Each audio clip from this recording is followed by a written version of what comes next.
Hello students, today I will teach Hindi lesson number 3 वाह रे हमदर्द। Lesson बहुत interesting है आपका स्टूडेंट्स, बहुत ही कॉमेडी टाइप का भी है। तो सबसे पहले हम देखते हैं लेखक घनश्याम अग्रवाल। घनश्याम अग्रवाल परिचय है, जन्म 1942 अकोला महाराष्ट्र, जन्म है 1942 अकोला महाराष्ट्र। परिचय घनश्याम अग्रवाल जी की रुचि अध्ययन काल से ही लेखन में विकसित हुई है। मतलब उनकी रुचि अध्ययन काल में पहले से ही विकसित है। वो अपने आसपास की प्रत्येक स्थिति या घटना में हास्य ढूंढकर उसे धारदार व्यंग में ढालना आपके लेखन की विशेषता है। मतलब वो किसी भी घटना को एकदम व्यंग में और हास्य में उनको ढालना बहुत अच्छे से आता है। और आप अखिल भारतीय मंचों पर हास्य व्यंग कवि के रूप में लोकप्रिय भी हैं। और फिर प्रमुख कृतियाँ क्या है? हंसी घर के आईने, हास्य व्यंग, आज़ादी की धुन, आई एम सॉरी, हास्य कविता संग्रह, अपने अपने अपने सपने, लघु कथा संग्रह आदि। गद्य संबंधी में क्या है कि प्रस्तुत हास्य व्यंग निबंध में लेखक के दुर्घटना से के माध्यम से विनोद को बड़े ही रोचक ढंग से व्यक्त किया गया है। हमदर्दी भी कभी कभी किस तरह पीड़ादायी बन जाती है, ये बहुत ही सुंदर तरीके से दर्शाया गया है ये लेसन में आपके। Okay children, okay now start.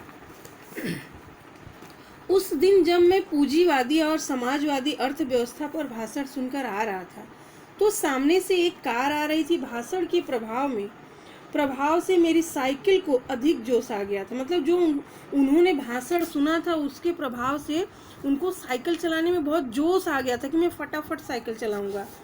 और फिर आया और कार को गुस्सा अधिक आया, उनकी साइकिल को अधिक जोश आया और या कार को गुस्सा अधिक आया, ये मैं निश्चित रूप से नहीं कह सकता। मतलब वो कह रहे हैं कि मेरी साइकिल को अधिक जोश आया था कि कार को गुस्सा आया था, ये मुझे नहीं पता।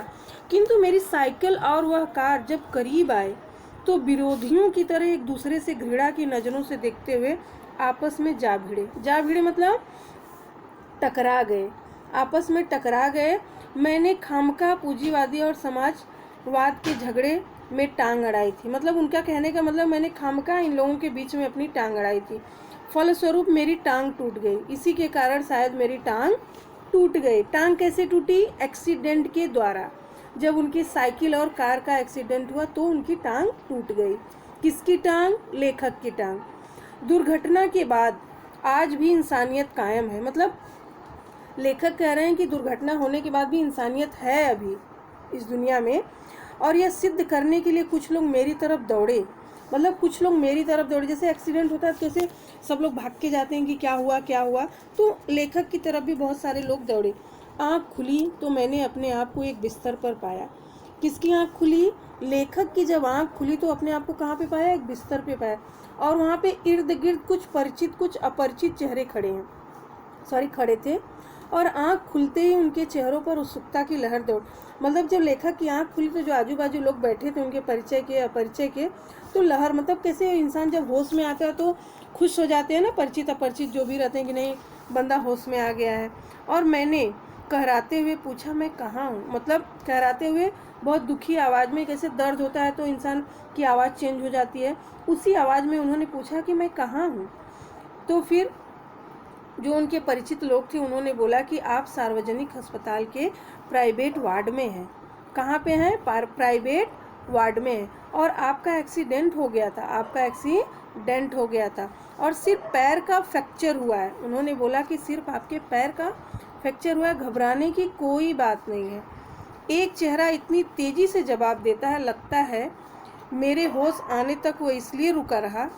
अब मैं अपनी टांगों की ओर देखता हूँ। मतलब कि कितना देखो हास्य रस में वो बोल रहे हैं कि एक चेहरा इतनी तेजी से जवाब देता है कि लगता है वो मेरे होश आने तक वही इसलिए रुका था। मतलब वो जो उन्होंने बताया ना कि आपका पैर, घबराने की कोई बात नहीं है कि पैर आपका फ्रैक्चर हुआ है, उनकी बातों कर रहे हैं। और फिर अब मैं अपनी टांगों की ओर देखता हूँ। लेखक अपनी टांगों की ओर क्या करता है? देखता है। मेरी एक टांग अपनी जगह पर सही सलामत थी और दूसरी टांग रेत की थैली के सहारे एक स्टैंड पर लटक रही थी। मतलब एक टांग तो उनकी टूटी हुई थी और दूसरी टांग सही सलामत थी। तो जो उनकी टांग टूटी हुई थी वो कहाँ थी? दूसरी टांग रेत की थैली के सहारे लटक रही थी। और मेरे दिमाग में एक नए मुहावरे का जन्म हुआ। मतलब लेखक जो होते हैं ना, उनके दिमाग में अलग अलग प्रकार की मुहावरे, कहानियाँ, कुछ ना कुछ उनके दिमाग में उत्पन्न होता रहता है। तो वो बोल रहे हैं टांग का टूटना यानी सार्वजनिक अस्पताल में कुछ दिन रहना। अब इनके दिमाग में क्या है? मुहावरा उत्पन्न हो गया, टांग का टूटना यानी कि सार्वजनिक अस्पताल में कुछ दिन तक रहना। सार्वजनिक अस्पताल का ख्याल आते ही मैं कांप उठा। मतलब सार्वजनिक मतलब आपको मालूम है ना, जो सामूहिक हॉस्पिटल होता है। और अस्पताल वैसे ही एक खतरनाक शब्द होता है। आपको भी पता है कि अस्पताल में जल्दी कोई जाना नहीं चाहता है, भगवान न करे कि कोई जाए। तो उनको अस्पताल का नाम सुनते ही कांप उठते थे। और फिर यदि उसके साथ सार्वजनिक शब्द चिपका हो तो समझो आत्मा से परमात्मा के मिलन होने का समय आ गया है। सार्वजनिक आपको पता है ना क्या होता है? तो उन्होंने बोला कि अगर सार्वजनिक उसमें चिपका हो तो ऐसा लगता है कि आत्मा से परमात्मा के मिलन होने का समय आ गया। अब मुझे यूं लगा कि मेरी टांग टूटना मात्र एक घटना है और सार्वजनिक अस्पताल में भर्ती होना दुर्घटना है। लेखक का कहने का मतलब क्या है? कितने हास्य रस में बोल रहे हैं कि मेरी टांग का टूटना एक घटना है और मुझे अस्पताल में आना, भर्ती होना एक दुर्घटना है, समझ लो। टांग से ज़्यादा फिक्र मुझे उन लोगों की हुई जो हमदर्दी जताने मुझसे मिलने आएंगे। अब उनको ये सारी चीज़ें सोच करके घबराहट सी होने लगी कि जो लोग मुझसे मिलने आने वाले हैं, ये मिलने जुलने वाले कई बार इतने अधिक आते हैं और कभी कभी इतना परेशान करते हैं कि मरीज का आराम हराम हो जाता है, जिसकी मरीज को खास ज़रूरत होती है। आपको पता है ना कि जब बीमार व्यक्ति होता है तो उसको आराम की बहुत ज़रूरत होती है और सार्वजनिक हॉस्पिटल में हमेशा लोग आते जाते रहते हैं तो उनको आराम करना हराम हो जाता है। ओके चिल्ड्रेन, जनरल वार्ड का तो एक नियम ही होता है। जनरल वार्ड का क्या होता है? एक नियम होता है। अभी देखो कैसे लोग परेशान हो जाते हैं ना, मिलने जुलने वाले जब अधिक लोग आने लगते हैं, आराम हराम हो जाता है। तो जिसकी मरीज को खास ज़रूरत होती है वो उनको मिलता ही नहीं है। और जनरल वार्ड का तो एक नियम होता है कि आप मरीज को निश्चित समय पर आकर ही तकलीफ दे सकते हैं। किंतु प्राइवेट वार्ड यह तो एक खुला निमंत्रण है। मतलब कि ये तो कभी भी खुला रहता है, हमेशा आओ जाओ, घर तुम्हारा है, ऐसा लेखक का कहने का मतलब है। और परिचितों, रिश्तेदारों, मित्रों, आओ जब भी जी चाहे आओ, चाहे जितनी देर रुको, समय का कोई बंधन नहीं है। अपने सारे बदले लेने का यही वक्त सही है। लेखक का क्या यही कहने का मतलब है। तो बदले का बदला और हमदर्दी की हमदर्दी। अभी हास्य रस में उन्होंने बोला है कि अब जितनी देर तक रुकना है रुको, मिलना है मिलो, बदले का बदला और हमदर्दी का हमदर्दी भी हो जाएगा। मिलने वालों का ख्याल आते ही मुझे लगा मेरी दूसरी टांग भी टूट गई है। मतलब जब उनको लगा कि सब मिलने जुलने आने वाले तो ऐसा मुझे महसूस होने लगा कि हे भगवान, मेरी दूसरी भी टांग टूट गई है। फिर मुझसे मिलने के लिए सबसे पहले वे लोग आए जिनकी टांग या कुछ और टूटने में मैं कभी उनसे मिलने गया था। मतलब लेखक का कहने का मतलब है कि जब किसी की टांग टूटी थी या कुछ हुआ था, मैं उनको देखने गया था। सबसे पहले वो लोग आए मुझसे बदला लेने के लिए कि तुम मुझे देखने आए थे और मैं तुम्हारी टांग टूटने पर तुम्हें देखने आ रहा हूँ। मानो ये इसी दिन का इंतजार कर रहे थे कि कब मेरी टांग टूटे और कब अपना एहसान चुकाएं। इनकी हमदर्दी में ये बात खास छिपी रहती है कि देख बेटा, वक्त सब पर आता है ना। वक्त सब पर, कभी मेरी टांग टूटी थी तो कभी तेरी टांग टूटी और मैं तुझसे मिलने आया हूँ। Okay children, next paragraph. दर्द के मारे एक तो मरीज को वैसे ही नींद नहीं आती है, यदि थोड़ी बहुत आ भी जाए तो मिलने वाले जगा देते हैं। आपको पता है ना कि जब बीमार रहते हैं या कुछ प्रॉब्लम रहता है, नींद जैसे ही आती, कोई मिलने आता है तो बोलता भाई जगाओ जरा कि हम उनसे मिलने आए, वो भी जरा हमें देखें कि हम आए थे। और खासकर वे लोग जो सिर्फ औपचारिकता निभाने आते हैं, इन्हें मरीज से हमदर्दी नहीं होती, ये सिर्फ सूरत दिखाने आते हैं। ऐसे में एक दिन मैंने तय किया कि आज कोई भी आए मैं आँख नहीं खोलूँगा, चुपचाप पड़ा रहूँगा। ऑफिस के बड़े बाबू आए और मुझे सोया जानकर वापस जाने की वजह वो सोचने लगे कि यदि मैंने उन्हें नहीं देखा तो कैसे पता चलेगा कि वो मिलने आए थे। अब देखो उनकी कि वो कैसे कर रहे हैं बड़े बाबू। अब वो सच में औपचारिकता निभाने आए थे। हाँ, उनके घर वाले परिवार वाले रहेंगे ना कि हाँ ये मिलने आए थे, लेकिन उनको रहा नहीं गया और उन्होंने अपना कार्यक्रम स्टार्ट कर दिया। अब देखते हैं कि उन्होंने क्या स्टार्ट किया है। अतः उन्होंने मुझे धीरे धीरे हिलाना शुरू किया। किसने? बड़े बाबू ने। किसको? लेखक को।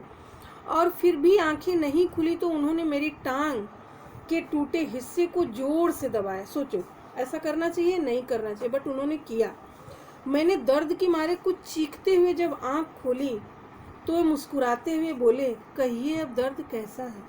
अब देखो, अब ये हास्य रस में आया ना।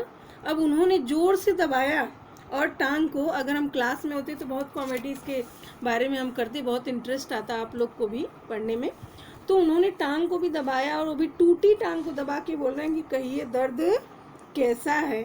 अब बताइए कि जो इंसान को दर्द हो रहा है तो दर्द कैसा होगा, और दर्द उनका बढ़ जाएगा ना। फिर मोहल्ले वाले अपनी फुर्सत से आते हैं। मोहल्ले वाले कैसे आते हैं? सब काम धंधा एकदम निपटा के बढ़िया से फिर आते हैं। और उसमें कौन थी? एक थी सोनाबाई। उस दिन जब सोनाबाई अपने 4 बच्चों के साथ आई तो मुझे लगा कि आज फिर कोई दुर्घटना होगी। लेखक को क्या लगा कि ये 4 बच्चे लेकर आई, आज तो निश्चित कोई दुर्घटना होने वाली है। आते ही उन्होंने मेरी ओर इशारा करते हुए बच्चों से कहा, ये देखो चाचा जी। बच्चों से किसने कहा? सोनाबाई ने कहा, ये देखो चाचा जी। और उनका अंदाज कुछ ऐसा था जैसे चिड़ियाघर देखते हुए बच्चों से कहा जाता है, ये देखो बंदर। अभी देखो लेखक का अंदाज कैसा था कि जैसे लगता है बच्चों को चिड़ियाघर दिखाया जा रहा है कि ये देखो चाचा और ये देखो बंदर, दोनों का मिल रहा है ना। और फिर बच्चे खेलने लगे। बच्चे सोनाबाई की क्या हॉस्पिटल में ही खेलने लगे। और एक कुर्सी पर चढ़ा तो दूसरा मेज पर, एक कुर्सी पर चढ़ गया और दूसरा मेज पर। और सोनाबाई की छोटी लड़की दवा की शीशी लेकर कथकली डांस करने लगी। अब बोलो, अब वो मरीज से मिलने आई थी और अपने बच्चों को भी नहीं संभाल पा रही थी। मरीज को कितनी तकलीफ हो रही थी वो उनको एहसास बिल्कुल नहीं था। किसको? सोनाबाई को। अब बेटी जो है उनकी दवाई लेकर कथकली डांस कर रही। दवाई कभी भी गिर सकती है, टूट सकती है, और वैसा ही हुआ। अब देखेंगे कि रप रप की आवाज में मेरा ध्यान बटाया। क्या देखता हूँ कि सोनाबाई का एक लड़का मेरी टांग के साथ लड़का मेरी टांग के साथ लटक रही रेती की थैली पर बॉक्सिंग की प्रैक्टिस कर रहा है। अब देखो, अब इसमें कितनी कॉमेडी की बात है कि मतलब कि जो उनकी टांग टूटी है उस पर रेती लटकाई हुई है। अब वो सोनाबाई को ध्यान देना चाहिए ना, उसका बच्चा उस पर बॉक्सिंग की प्रैक्टिस कर रहा है। अब बताओ लेखक की टांग को और तकलीफ पहुंचेगी ना। वो देखने आई है कि तकलीफ देने, वो तो वही जाने। और फिर मैं इसके पहले कि उसे मना करता, सोनाबाई की लड़की ने दवा की शीशी पटक दी। जो कथकली डांस कर रही थी वो तो निश्चित था ना, कथकली डांस कर रही तो शीशी तो टूटना ही है। तो शीशी तो टूट गई। तो मतलब वो बेचारा बोल भी नहीं पाए, मतलब लेखक बोल भी नहीं पाए। और फिर सोनाबाई ने एक पल लड़की को घूरा, फिर हंसते हुए बोली, भैया पेड़े खिलाओ। किसको बोली? लेखक को। पेड़े खिलाओ, दवा का गिरना शुभ होता है, मतलब आप बहुत जल्दी ठीक हो जाओगे। अब मेरी बेटी ने दवा गिरा दिया है, समझो ये बहुत शुभ है। दवा गई समझो बीमारी गई, ऐसे बोली। और इसके 2 घंटों बाद सोनाबाई गई।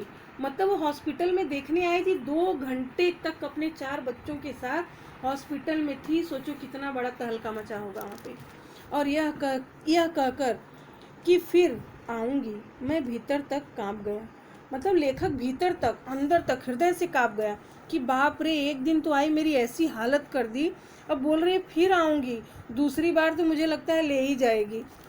तो फिर कुछ लोग तो औपचारिकता निभाने की हद कर देते हैं, जैसे कि सोनाबाई ने कर दिया था।